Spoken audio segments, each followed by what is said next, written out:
नूरपुर के हृदय में बाबा जान पीपल के पेड़ के नीचे बैठे हैं। उनकी वृद्ध आंखें कहानियों से भरे जीवन को दर्शाती हैं।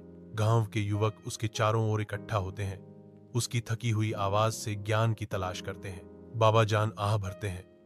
उनके शब्द एक ऐसे गांव की तस्वीर पेश करते हैं जो अब खो गया है। बेटा, ये गांव कभी फूलों की तरह महकता था। नदी का पानी साफ होता, खेत हरे भरे होते और लोग एक दूसरे के दुख सुख में शरीक होते। मगर अब सब बदल गया। गांव पंचायत में युवा ग्रामीण इकट्ठा होते हैं। उनके चेहरे अनकही चिंताओं के भार से अंकित हैं। एक युवा ग्रामीण निराशा से बोलता है, हमने जमीन बेच दी, पैसे लिए और शहर चले गए, लेकिन कुछ भी वापस नहीं लाए।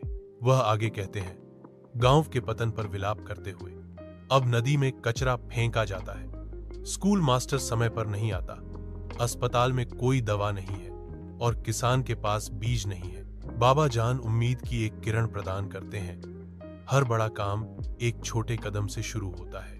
वह सामूहिक कार्रवाई का आग्रह करते हैं। यदि आप सभी मिलकर गांव को साफ करने, स्कूली बच्चों को उनकी पढ़ाई में मदद करने या पंचायत में सच्चाई से बोलने का फैसला करते हैं, तो निश्चित रूप से कुछ बदलेगा।